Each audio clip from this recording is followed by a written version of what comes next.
它就是蚕宝宝用口水制的铅米裹尸布蚕茧。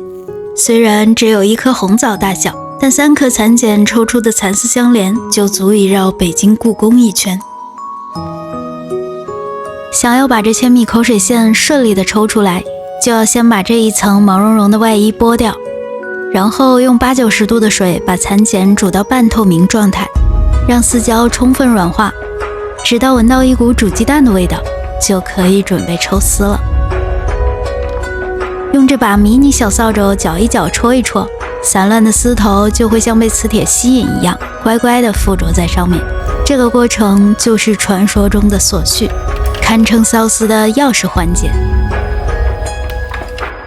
找到头绪后，把几根丝合并到一起，穿过丝眼，绕过响长，最后缠绕到丝框上，就可以开始缫丝了。虽然一根蚕丝的直径只有1根头发的1/10左右，细到几乎隐形，但长度却能达到1000米以上。春蚕的蚕丝要更长一些，大概1500米左右，可以绕足球场整整4圈。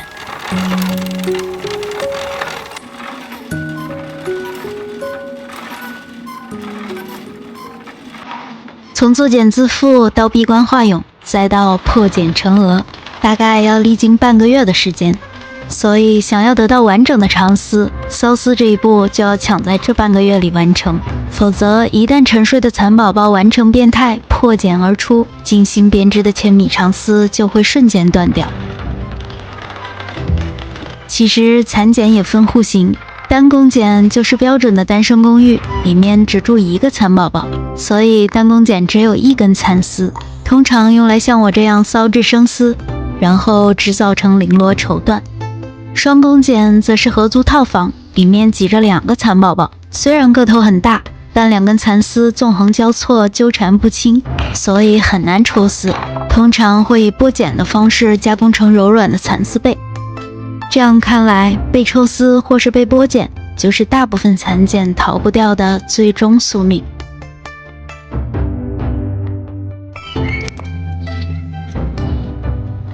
刚缫好的生丝因为含有大量的丝胶，所以很硬，用碱水反复煮上几次，丝胶就能被脱掉，这样就可以得到柔软的熟丝了。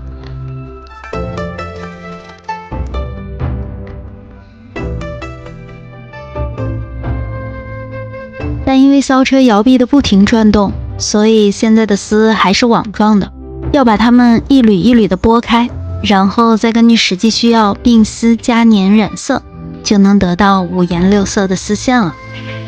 从古至今一直被人们喜爱的绫罗绸缎锦绣纱，无一不是由它织就而来。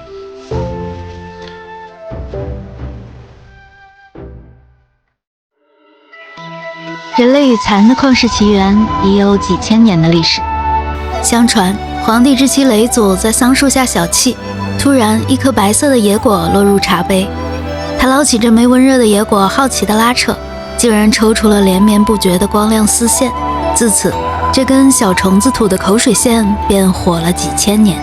它曾是罗马贵族无限向往的东方黑科技，也是华夏大地上流淌的软黄金。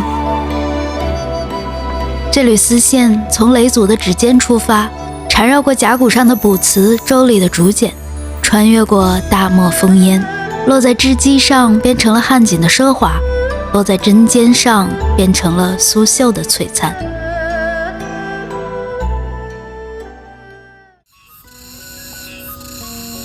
古人的夏天靠摇扇纳凉，盛夏将至，我想用这对青梅竹马的小娃娃做一把苏绣团扇，体验一下古人的奢华，不知道在3伏天之前能不能完成。说到青梅，就忍不住想咽口水。史书记载，在还没有醋的商周时期，梅子就是最早的酸味调料，堪称中国最古老的醋。而且当时的梅醋价比黄金，是贵族宴享中尤为珍贵的调味品。把青梅果捣碎后加盐封存，发酵后就会产生酸溜溜的汁液，这便是最早的梅醋，酸香爽口，回甘悠长，是制作上等佳肴的刨除秘方。从青铜鼎里的酸香到东汉末年的沙场，即便是醋普及后的漫长岁月里，青梅依旧是调味的佳选。盐梅之际是它，望梅止渴是它，青梅煮酒论英雄也是它。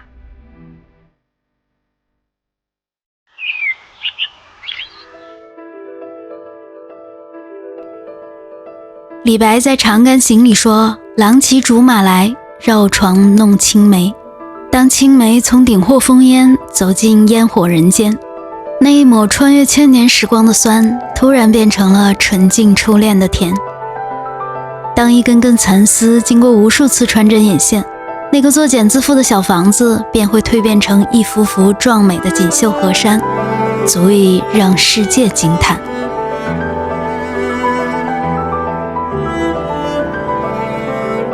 原来蚕茧不只是蚕茧，在苏绣里它是丝，在绸缎里它是线，在羽化成蛾前，它是自己金蝉脱壳的保护伞。原来青梅也不只是青梅，在生存的智慧里它是盐，在英雄的韬略中它是胆，在恋人的心底它是未熟的春天。